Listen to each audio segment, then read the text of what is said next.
Hello, I'm back. My last video actually didn't record any audio, or this video didn't record any audio, so we're actually trying something new. I don't know why the video recording program did not record it properly. I didn't change anything from the first video to this one, but here we are. So we're going to try to narrate this one after the fact, editing it in. On the last mission, I did get distracted with an extraction when I was saying that the way the spawners work is the first, at least on the highest difficulty, the first two missions only have one spawner. The third one has a second one. Um, the third one, once you get the two, here we've got a choice, and I'm losing speed with the stand and fight guy, but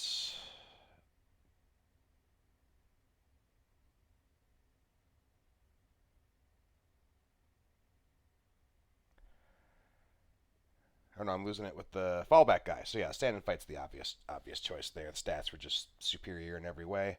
Morse doesn't need an upgrade unless you're rolling in money. That low aim just makes it not worth it. The suppress, of course, is awesome for both those guys. So we'll hold off on Morse. Maybe not even upgrade him at all. But yeah, that third mission has two spawners. I'm pretty sure it spawns two guys in one and one scout in another. Um, don't quote me on that. We'll see. Um, but typically that seems to be the layout. As they add more spawners, more guys come out than the standard two scouts at the first two missions coming out of the one spawner. Um, we got to decide who's going to get to be solo. Lawson's actually kind of a badass. He's got that strike a sixth, which means if he gets a couple shots off with that pistol, he could take out a sleeper in one strike. We'll keep the band. We'll keep the original band together. Hicks and Morse can hang out, and Lawson can be in charge of defending VIPs for now.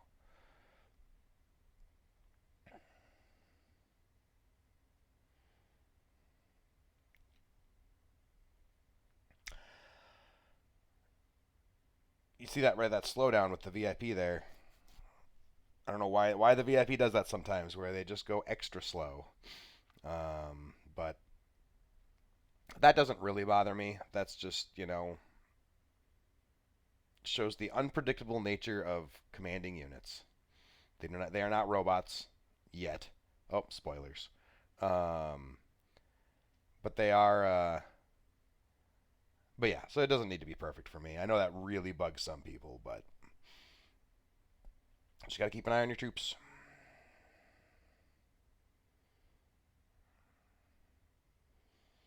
Gave Lawson some Kinetra so we can get up there and help Hicks and delete that scout.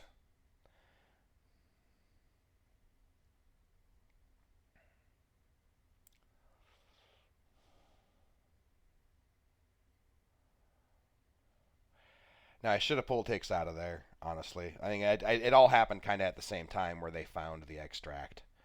But that is why I don't usually bother exploring rooms unnecessarily. Once after like I said, the first mission I explore every room. But oh, there's the VIP. Good work, doing the job.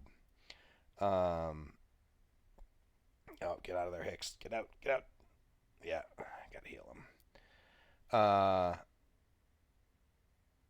because you get tied up like that, and you get jumped. You get jumped by an extra wave. You end up losing a guy. The maybe possibility there's an extra coin behind that room you're going by isn't worth it because it might not be there. And if your guy gets killed, you're down 2 coins.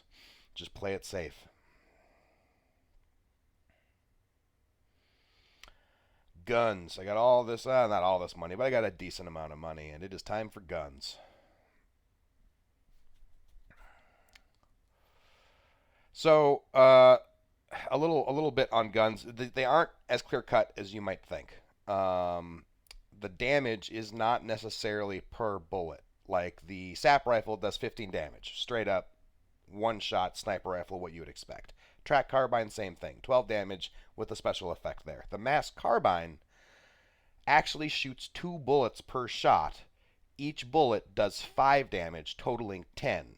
But it means that if you're expecting to, one shot a scout with this, you're not gonna. This rifle only actually is effective at long range against 2 opponents. Against one opponent, it's effectively doing half damage. I am not a fan of it. It's very cool at the end of a long hallway when you've got a horde coming. That extra tile damage per distance, I think it's +1 per, but that's per bullet. So it goes from 10 damage to 12 to 14 for each extra range beyond the first. But at 8 credits, I'd rather get 2 stat rifles. That's 2 guns for the price of 1. It's personal preference. Some people make it work. I've tried to make the mass carbine work, and I am just not a fan.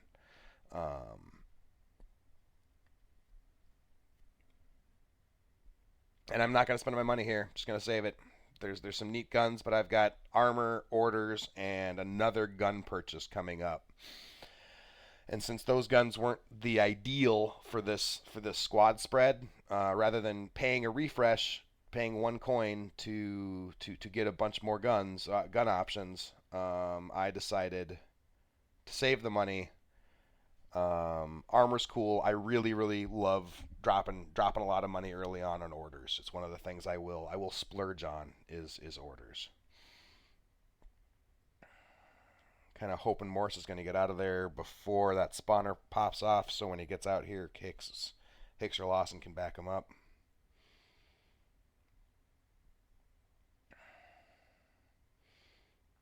If not, it's not the end of the world. Morse can handle his own.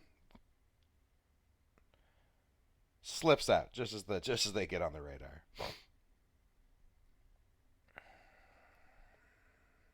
Lawson's living that loner lifestyle. I need to buff him or Hicks up so that they're more so my one lone guy is a little more suited to it.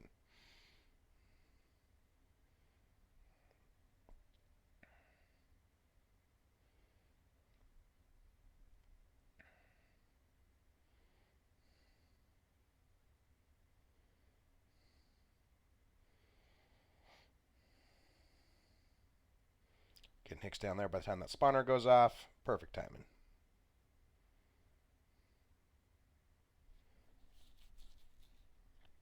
And now they should just leave. They probably shouldn't have even explored that room. It's just not necessary. They'd have probably deleted a sleeper if it was in that room. And there's almost certainly a sleeper in that room. We haven't come across a sleeper yet, and at this point, there's one in every room. So there could be a coin in there with the sleeper. I'm just not taking the extra time.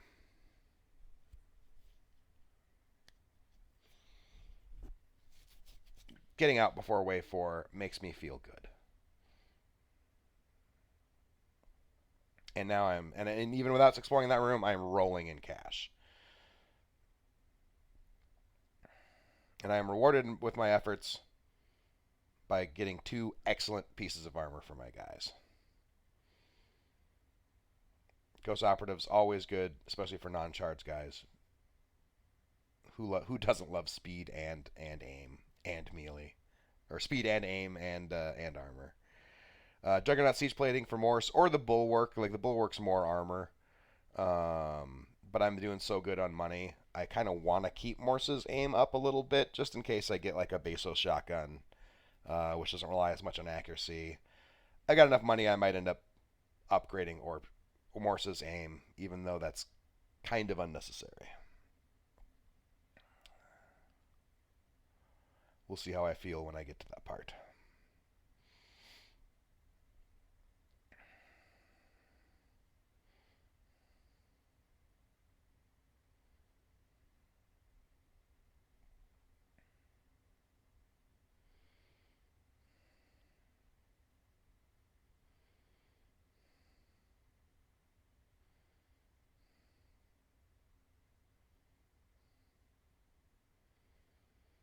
Sleepy time so far. There's 1 spawner. I think we might be up to 3 spawners at this point. We know there's a sleeper down there because this isn't a hive mission and that door is open back there. So there's 1 sleeper up north, but we know that down in the southeast there's definitely a sleeper. And actually, Morse is going to come back and help me with that guy. Drop a Cantera on Hicks just to get that extra fire rate. Take out this spitter before it messes me up too bad. And then group Hicks up with Morse, because why not? Why not have them face a sleeper together? We're gonna maybe get jumped here. Can we get out in time? Probably not. Come on, Lawson, get out of there. I'd rather have you fight these guys at range. Oh, okay, I remember this. Remember, I'm doing a voiceover. I've already played through this. I get distracted watching Morse and Hicks here. At the same time, my VIP slows down. I think because the VIP basically is receiving orders repeatedly telling him to follow Lawson. Whenever you're giving an order, you'll notice when you change orders on somebody, there's sometimes a little bit of a lag as they kind of accept the new order. And I think with the group command, the VIP is repeatedly being told, hey, follow Lawson. Hey, follow Lawson. And when it's given that order, it lags behind a little bit or something. I don't know. It's not very smooth. I don't mind it. Like I said before, it's the unpredictability of these troops. I mean, these are clones. How many times have we cloned these guys? They probably ain't entirely right in the head.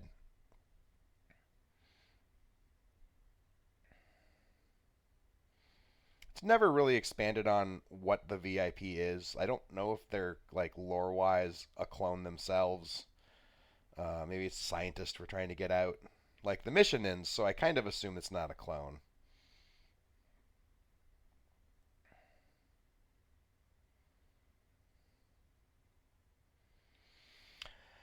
Reasonable amount of cash for getting these orders that I'm so eager to get.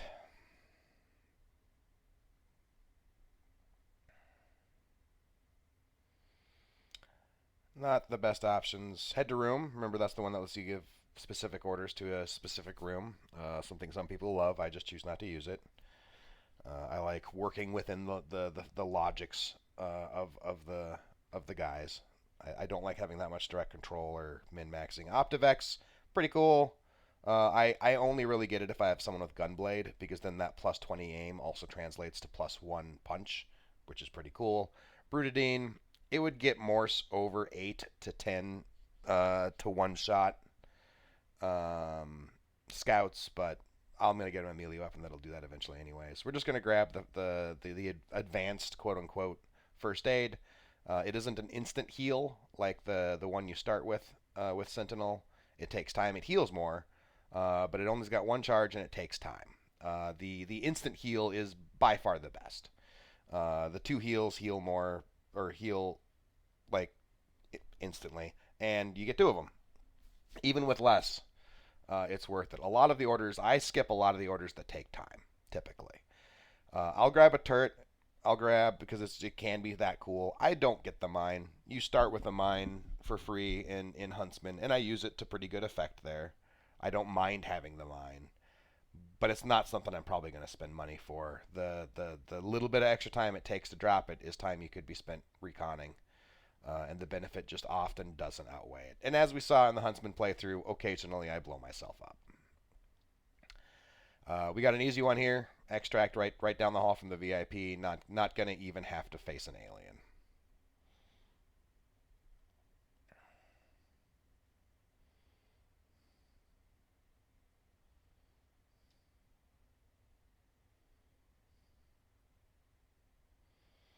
And we're sitting on a good pile of money for this next gun. Hopefully we get some decent guns.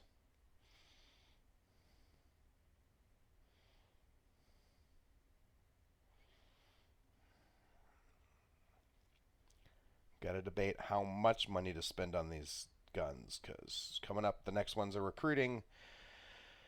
I'll definitely have enough money to upgrade the skill of my base recruit, but maybe I could upgrade Morse.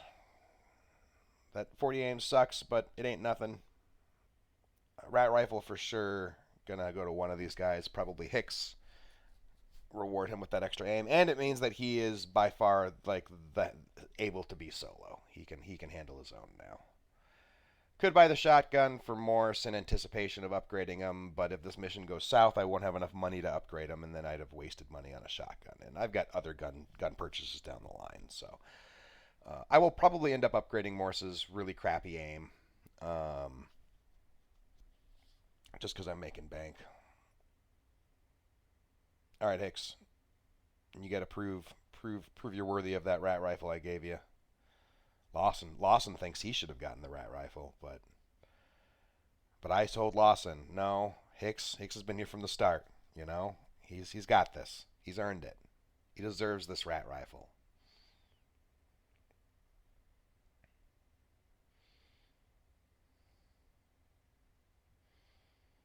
And you didn't even use the rat rifle. You just got jumped by a mauler. Yeah, later maulers. It starts with a mauler, and those maulers hunt you down. Gonna have to start using healing on Hicks.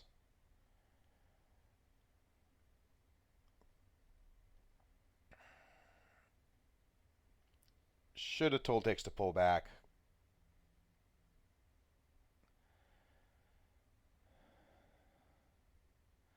But he's got something to prove, so he's gonna face this sleeper by himself. And that's bad for Hicks. I'm out of healing. Just gonna dose him up with Kinetra and hope I can shoot this guy faster than he can shoot me. I did it. All right, Hicks is using all of our resources today. But it does go to show you how getting orders can change a trooper dying to a trooper surviving. Hicks cost me all of my resources, but he's still going strong.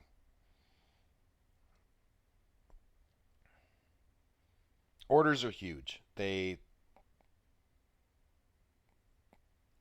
Once you kind of get a system down for ordering your guys around, orders are really where you make and break your guys. Do you place that turret in the right spot?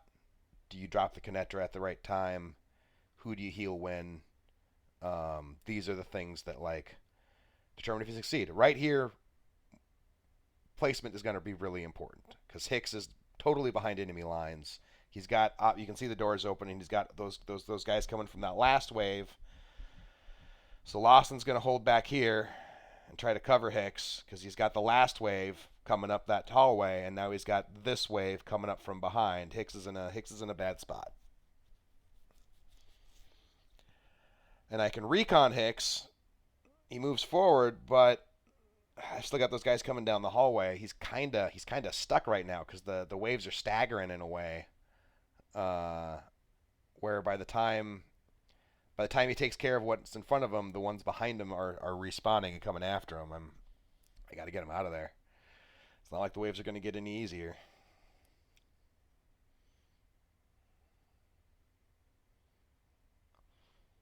But at least I got him up to here, which as long as there's not a spitter, is a good spot for him to be in because that rifle he's got is a medium range rifle, and I forget the range increments. I should look it up.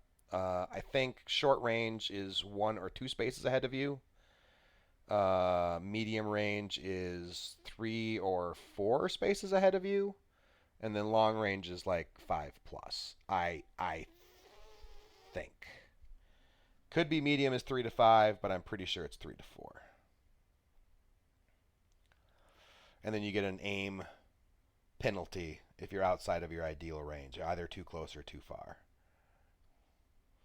So he was able to burn down that mauler down that hallway because it was at the perfect range for him.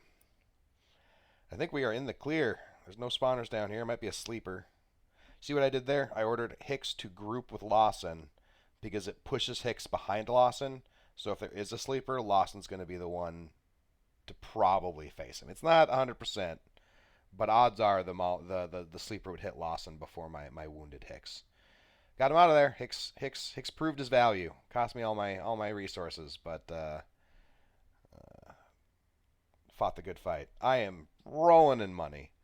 So we are almost. We're gonna give Morse. We're gonna upgrade Morse. It's an indulgence. Uh, Statistically, holy fallback guys. Stats. It's just better than the stand and fight guy in every way, and I like having a balanced team. That guy is a beefy boy. 50 hit points, more bigger than Morse. And yeah, we'll get everybody's upgrades. I like the upgrades. And then that's the end of the video. I'll see you for the third one and the final in game.